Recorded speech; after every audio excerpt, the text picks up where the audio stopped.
I'm as guilty as can be, and there's more. She was like Spider, waiting to prey. There's a lot of times you have a rough childhood and you turn out to be a doctor or a lawyer. They don't all turn out to be murderers. And no serial killer. She needed somebody to care for her. I think that's all Aileen ever wanted. Her words were, "It's a good thing Florida has the death penalty, because if it didn't," she said, "I would kill again."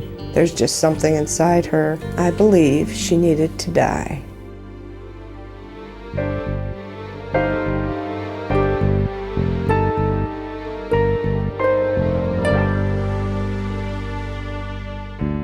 In August 2002, just weeks before her scheduled execution, Aileen Carol Wournos sat in her Florida jail cell and wrote a confession to God.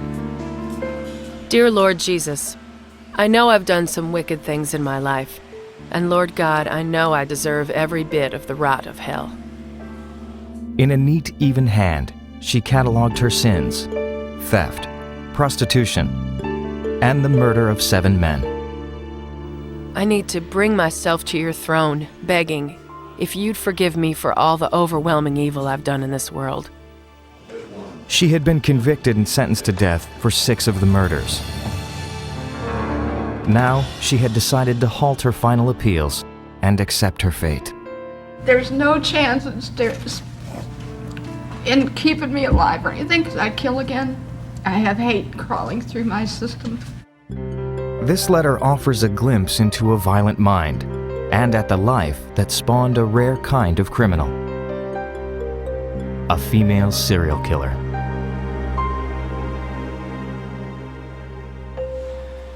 Let me begin my confessions to you with when I was a child. Aileen was born February 29, 1956, in Rochester, Michigan, 26 miles north of Detroit. She seemed destined for a life of turmoil. Her parents, Diane and Leo Pittman, had a violent and tumultuous marriage. They had eloped in January 1954, when Diane was just 14. Diane was very young when she fell in love with Leo, who was a bit of a bad lot. Certainly her father and mother did not approve of this liaison, but the next thing you know, they're married. The newlyweds' first child, Keith, was born in March 1955. Soon after, Leo was arrested for a variety of petty crimes. To avoid prison, he was allowed to enlist in the Army. He left home, and Diane took the opportunity to flee. 7 months later, she gave birth to Aileen. Diane tried to struggle along with 2 young children on her own for a while, but ultimately ran home to Mum and Dad. Diane abandoned Aileen and Keith and would never reclaim them. Aileen would never meet her father. 10 years later, he would be found guilty of raping a 7-year-old girl. In 1969, he hanged himself in his Kansas prison cell. Diane's parents, Lowry and Britta Wournos, adopted their 2 grandchildren and raised them along with their own son Barry and daughter Lori in nearby Troy, Michigan. Mr. Wournos was a hard drinker with a volatile temper. My dad was very strict. We would get spankings with a belt, with our pants down, to discipline us. He never did anything to the neighborhood kids, but to them. I mean, he was always mean to Aileen and Keith, always. Aileen grew into a beautiful little girl with blonde hair and lively brown eyes. But her angelic looks could not mask a roiling anger. She suffered from explosive temper tantrums that came out of nowhere, and she would just blow up with no provocation. Well, needless to say, other children didn't respond well to this. They were somewhat afraid of her. Aileen's closest companion was her brother, Keith. On the surface, they seemed to have a typical sibling relationship. Sometimes they were like really good friends, and other times it was like they hated each other. They'd fight like 2 boys almost, you know, fist fight and everything else. It seemed to be that kind of situation where, you know, we can argue amongst ourselves, but dare anyone else to try to say something bad about my sister or brother. They had a very important bond. But underneath was a much stranger dynamic. Lord Jesus, will you please forgive me for this, all my sexual sins I engaged in as a child. By the time Aileen was 10, the two children began to experiment sexually with each other. She did have sex with Keith. Apparently it was consensual, and this did happen on several occasions, and yes, one of the neighborhood boys witnessed it. At the time, I didn't really know it was wrong, what they were doing, you know? And yeah, they had sex. Aileen seemed quite happy and willing participant in those activities. They were so young. You can't say innocent, but in a way it was innocent. Eileen's attention soon moved on to other boys. She would sneak out of the house and meet up with the neighborhood kids at a gathering spot called The Pits. We used to go there and hang out, and every now and then the police would come in and chase you out because you really weren't supposed to be there. We'd get big bonfires going, and we'd have the music from everybody's cars going. No, we had a riot there. We did. We had a really good time at the Pits. At first, Aileen wasn't accepted by the crowd, but she soon found a way to fit in. By the time Aileen was 11 years old, she was having sex with boys in exchange for loose change or cigarettes. When she realized that sex, which wasn't such a big deal to her, could earn her money, then she quickly turned it into a little business. She used the money to buy drugs and beer, to try to buy friends. When they first said she's a prostitute, I thought, what the hell's a prostitute? And then she'd come back with all this money and say, oh, okay. All the boys knew that they would have sex in one way or another with her. They treated her with no respect. The troubled young girl was performing poorly in school, and while her grandparents had no idea she was selling her body, they knew that Aileen was getting into trouble at the Pits. Her clashes with her grandfather grew more intense. Aileen would often run away with her brother to escape his wrath. Eventually they would find him, catch him, put him in, I think it was like a reform school or something, keep him for a while, and then they'd come back home. Having had sex with so many boys as a kid, no wonder I eventually wound up getting raped. In 1970, at the age of 14, Aileen became pregnant. She would later claim that an older man from the neighborhood had raped her. She was probably 6 months pregnant before the grandparents learned of what had happened. And Lowry immediately wanted her to give up the baby for adoption. There was no if, and, or but about the situation. Eileen's grandparents sent her to a home for unwed mothers to have the child. In March 1971, she gave birth to a baby boy who was immediately put up for adoption. She could never have raised a child. It was not the adoption that she objected to. It was the child being taken without her seeing it, without her having anybody even to talk with her about it. After they sent her away to have the baby, and she came back home, that's when it was real bad. She ran away immediately, I think, and was caught by authorities, sent to juvenile home for a while.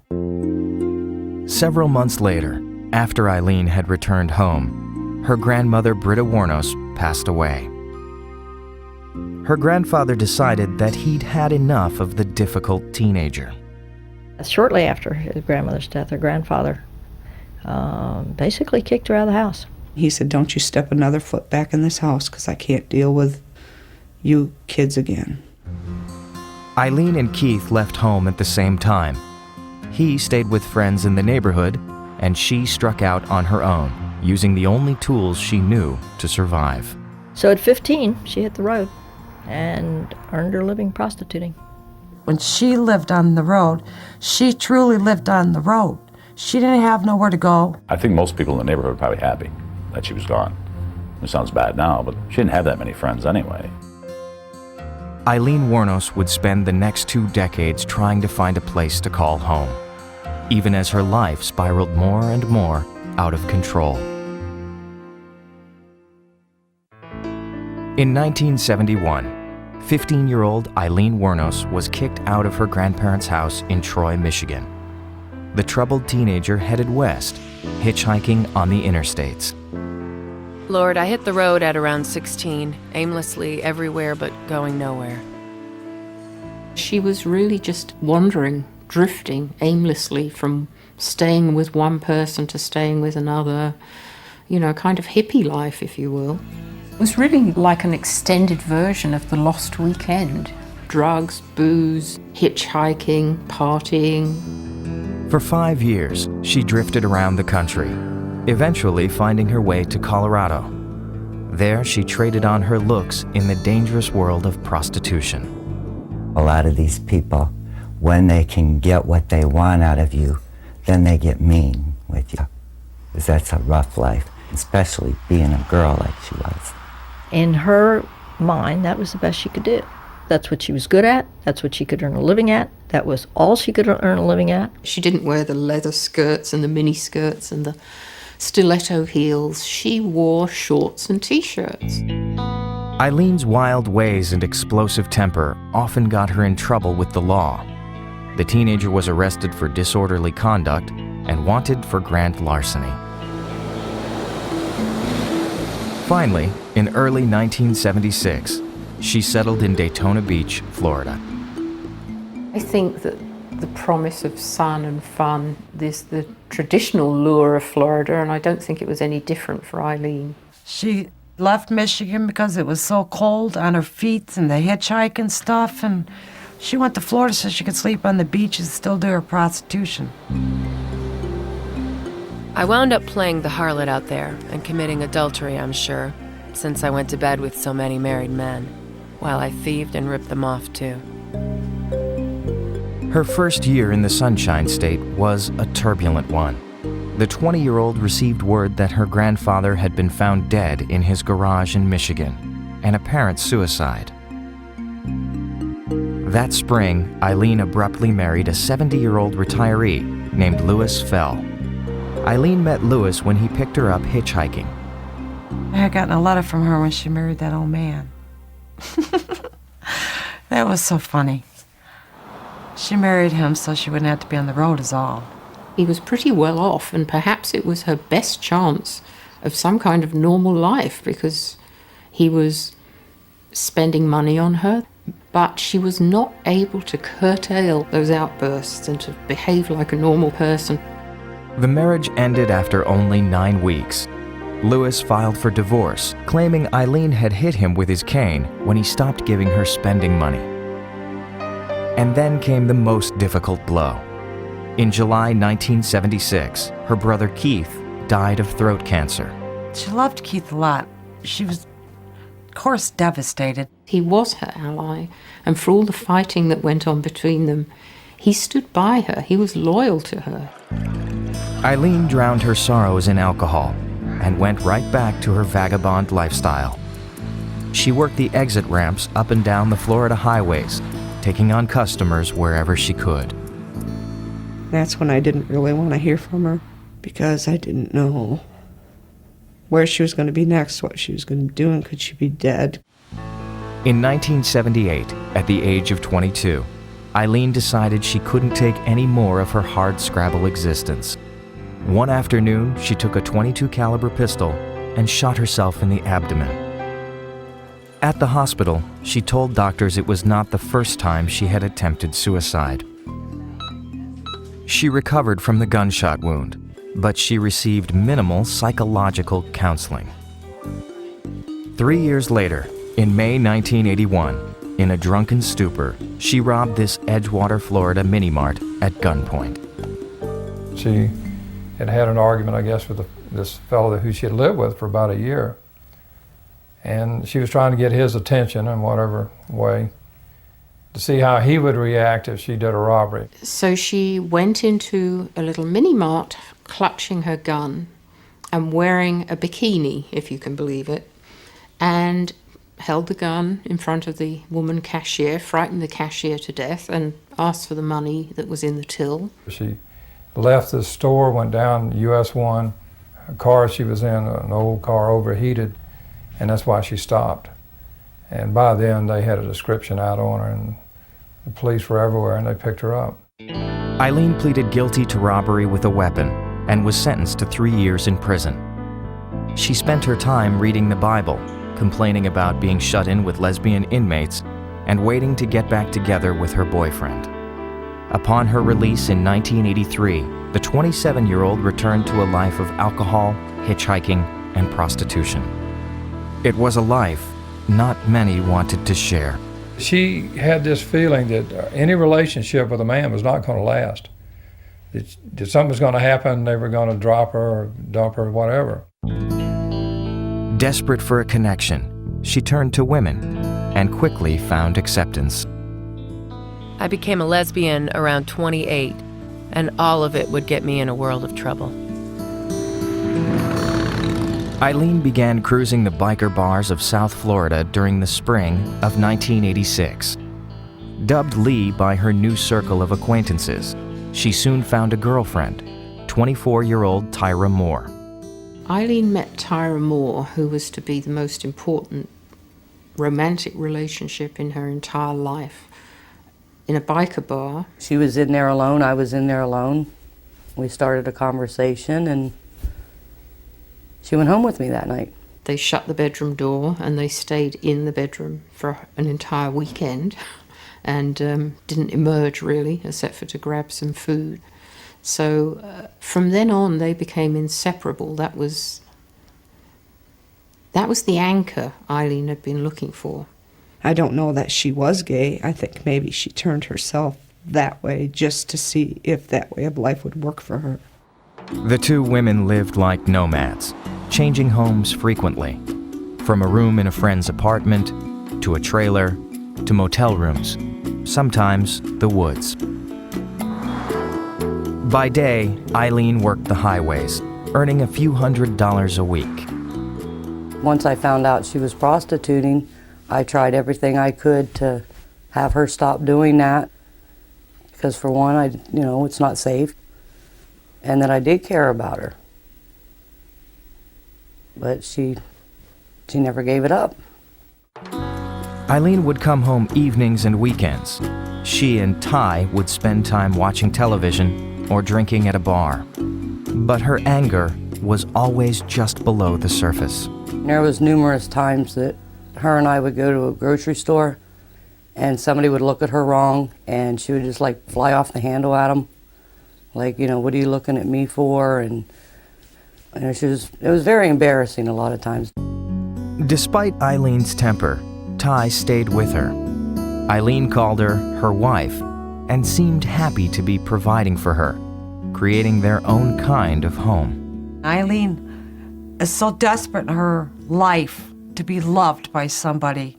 Nobody's ever unconditionally loved her back, and she was just trying to hold on to that. At 33, Aileen Wournos had finally found the companionship she'd always craved, and she would do whatever it took to keep it from slipping away. By the fall of 1989, Aileen Wournos had been working the Florida highways as a prostitute for more than a decade. The wear and tear of her lifestyle was beginning to show on the 33-year-old. To say that the bloom was off the rose would be an understatement. Her looks had taken a beating. She did not have the natural tools with which to bring in the clients. Her girlfriend Tyra worked on and off cleaning motel rooms, and the lack of money was causing stress in their relationship. But Aileen was desperate to keep her companion by her side. It seemed like I was all she had, and I felt if I left, she wouldn't have anything. She really felt under threat, big time, that Tyra might leave her and that she would be all on her own again. And she couldn't allow that to happen.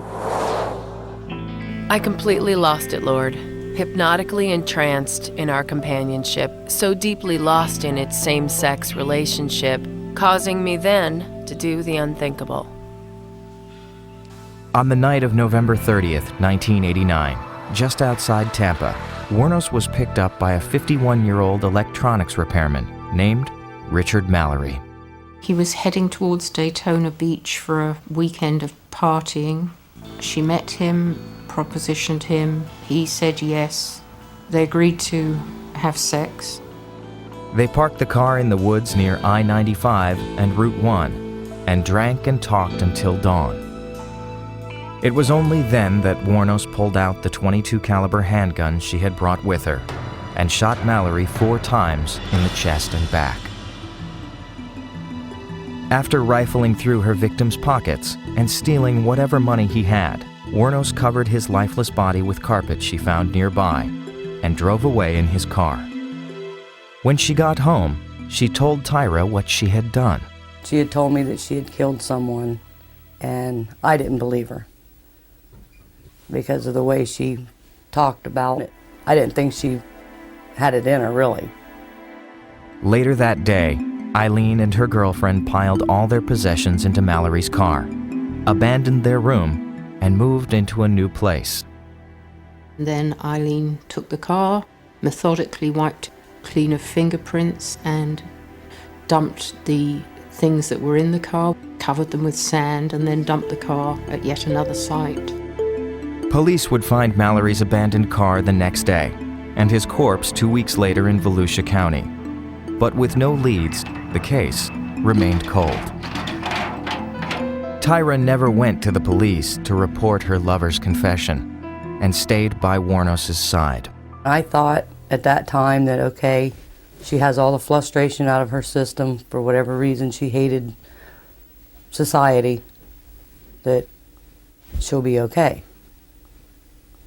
But obviously she wasn't.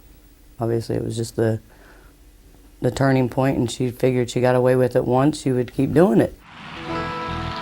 After a 6-month break, Wournos would strike 3 more times, robbing and killing David Spears, Charles Carskadden, and Peter Sims in much the same way. She would either find her victims when she picked them up as a John, or she would stand by abandoned cars on the side of the road and motorists would stop and pull over thinking that she was a female in distress. Once she'd decided this was going to be a victim, ascertaining that they had the cash that she needed, she was all ready to go. Some serial killers include rape or torture. In this case, Aileen included robbery. She was making money. She would go home with these bills of money and wave them at Tyra and say, look, now I can pay the rent. Look, now we can party. Everything's going to be all right. I was afraid of her after a while, that if I tried to leave, that she would, do something. The string of murders baffled the police. At first, they weren't even certain they were dealing with one killer. The fact that we did not catch her is simply because she was unique in her style, that she was a female, that she did leave the body away from the car, and it made it hard to put it all together. On July 4th, 1990, Wournos had a close call when she and Tyra were involved in an accident while driving a car she had stolen from her 4th victim. We were riding out through the country. Guess I was going a little fast around a turn and rolled the car. The women were unharmed, but when help arrived, Aileen realized the accident could mean trouble. Aileen then wrenched the rear license plate off with her bare hands and threw it into the bushes. When one of the fire rescue people approached the female was belligerent to her and they ran off. I probably had my suspicions about that it could be a vehicle of someone that she murdered. But I never questioned her about it because, like I said, you don't want to make her mad. Police quickly learned that the car was registered to Peter Sims, who had been reported missing 3 weeks earlier. But they were unable to track down the 2 women, who had already hitchhiked their way back to Daytona.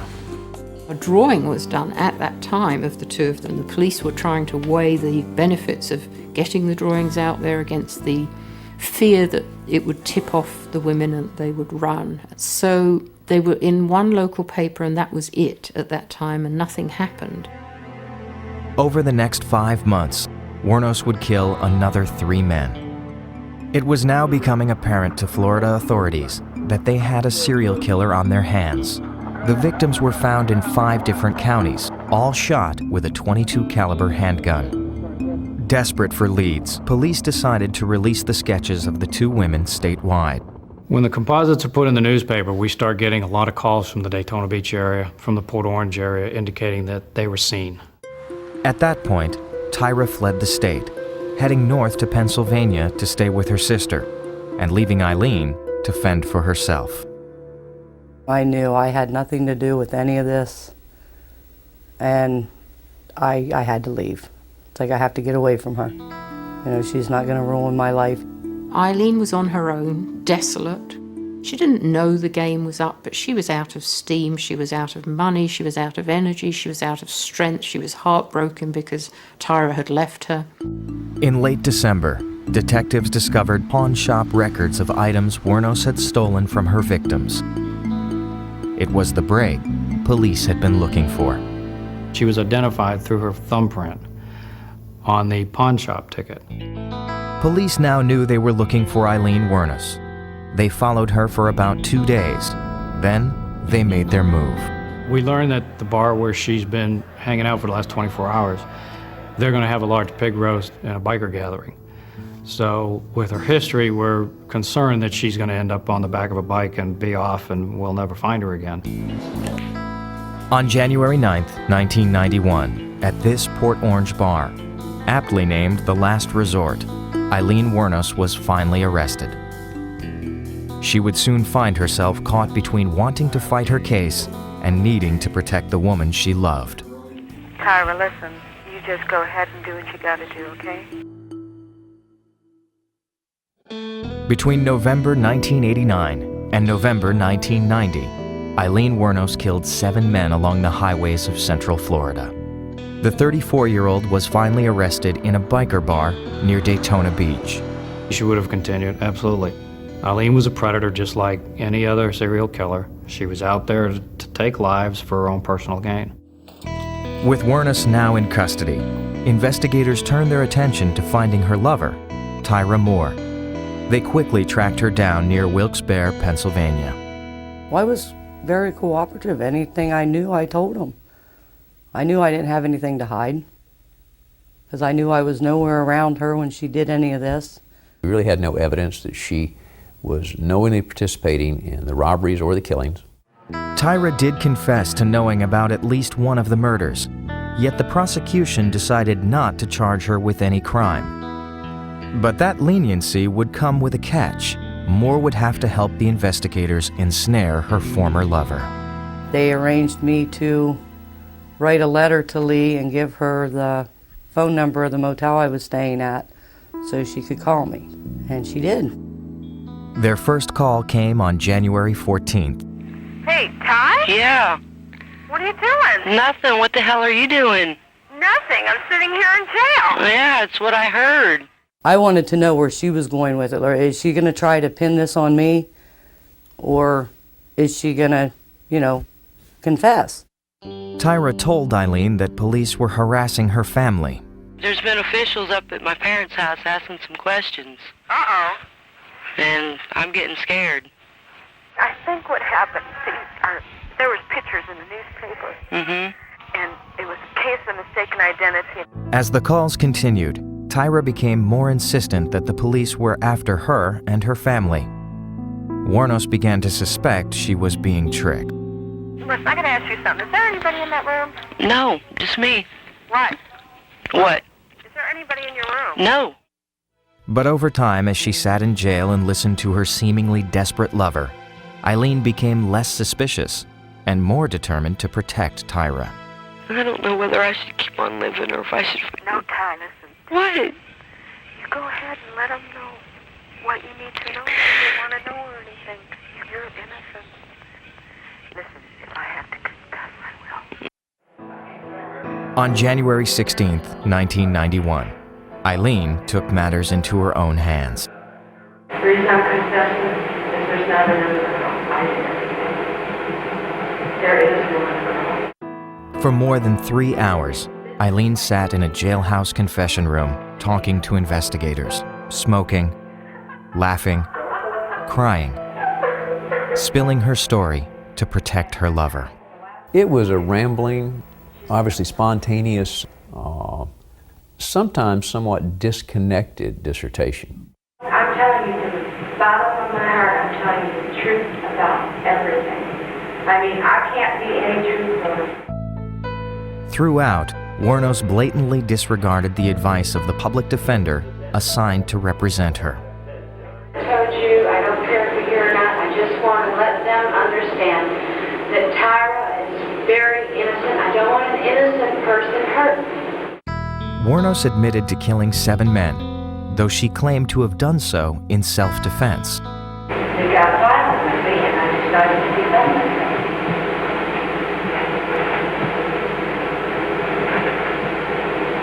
I wasn't going to let them beat the shit out of her and kill me either.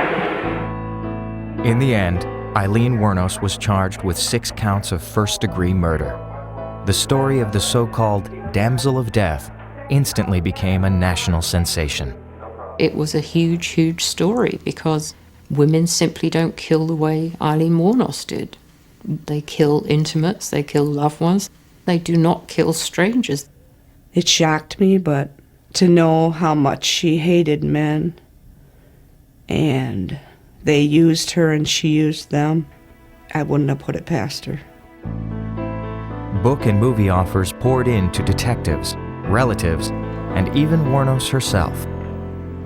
I tried to explain to her what our laws say about benefiting from your own deeds, so to speak, or misdeeds. And I said, Aileen, you can do this. They may even produce a movie or a TV show, whatever. You won't get enough money out of that to buy a pack of cigarettes.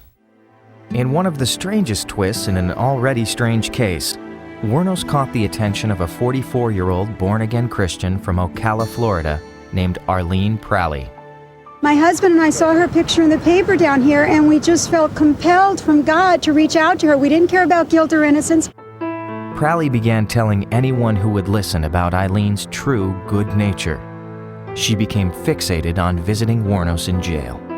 She was unable to visit because of the fact that you had to be a relation to the person in jail. So I said to her, if you adopt Lee, you will be her mother and you'll be getting visits. On November 7th, 1991, Aileen Pralley and her husband legally adopted Aileen Wournos. Pralley's influence became a thorn in the side of Wournos' public defender. Aileen would refuse to cooperate with me or refuse to communicate at all unless I had some contact with Aileen.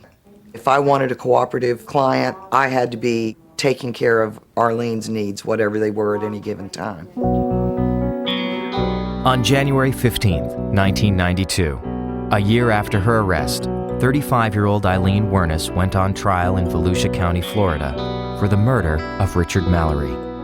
Our strategy was to convince the jury that Aileen Wournos had acted in self-defense. And then you flip to the other side, this arch-evil woman who is preying on men and murdering them in cold blood. The evidence against Wournos was overwhelming, but for the defendant herself, the most painful moment came when her former lover, Tyra Moore, took the stand to testify against her.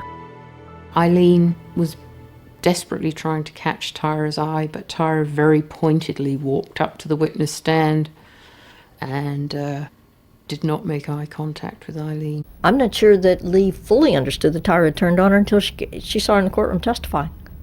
I think that's when it hit her, what had happened. She did shed some tears because Tyra basically sat up there and betrayed her. I knew I was doing the right thing. The one thing I am sorry about that is I never did go to the police after the first one, because maybe the other 6 would still be alive. When it came time for the defense to make its case, Aileen proved to be her own worst enemy. I'm fear of my life in Volusia County Jail. I'm tired of them trying to kill me there. I explained to her very, very clearly on numerous occasions that because of her personality, her inability to maintain calm over any period of time, that she could very well be destroyed on the stand. Wournos, who was the only witness to testify on her behalf, claimed that Richard Mallory had raped and tortured her, and that she shot him in self-defense. He was coming toward me with his right arm, I believe, and I shot immediately, and I think I shot twice, as fast as I could. But during her cross-examination, her hair-trigger mood swings gave the jury a glimpse of the violent temper that had plagued her throughout her life. She really was doing her best acting job. She tried to appear to be a sweet, innocent lady from time to time, and other times she would lapse back into a pretty tough woman. Her actions, coupled with her words, just made her unbelievable. On January 27th, after deliberating for less than 2 hours, the jury returned with their verdict. We, the jury, find the defendant, Aileen Carol Wournos, guilty of first-degree premeditated murder and first-degree felony murder of Richard Mallard. As the jury exited the courtroom, Wournos lashed out at them. I was raped. I hope you get raped. Scumbags of America. Her fury was still fresh in the jurors' minds as the penalty phase of the trial began the next day. Defense experts testified that Wournos suffered from a mental illness known as borderline personality disorder, and therefore, her life should be spared. The jury was not swayed. On January 31st, 1992, Aileen Wournos was sentenced to death. But her violent tale was not yet over, and in the years to come, she would be certain to get the last word. It's 7 counts of first-degree murder, 7 counts of robbery. But there's something else that needs to be told. And now I know I'm in big with you, Lord. Real big, as I sit here with 7 deaths over my head. In January 1992, Aileen Wournos was convicted of first-degree murder and sentenced to death. She was 36 years old. Over the next 2 years, she would plead no contest to 3 other counts of murder and enter guilty pleas on 2 more. She asked me to get it over. I thought, why would you volunteer for execution? And I know the answer. The answer is because you're going to sit in a little 7-by-9 room for the next 20 years until all your appeals are done. By now, Wournos claimed that she had found God.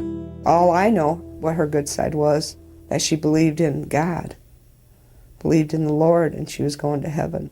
She lived and breathed with her Bible, because in the Bible were the answers to her questions, how do you get to God? Despite her push to be executed, Wournos would have to wait on death row while her automatic appeals were exhausted. She tried to fill her time by reading her Bible and drawing scenic pictures with a blue ink pen. Arlene Pralley, the born-again Christian who had adopted Wournos, dropped out of her life after Wournos accused her of trying to profit from her case. She started her drawings to her and all that.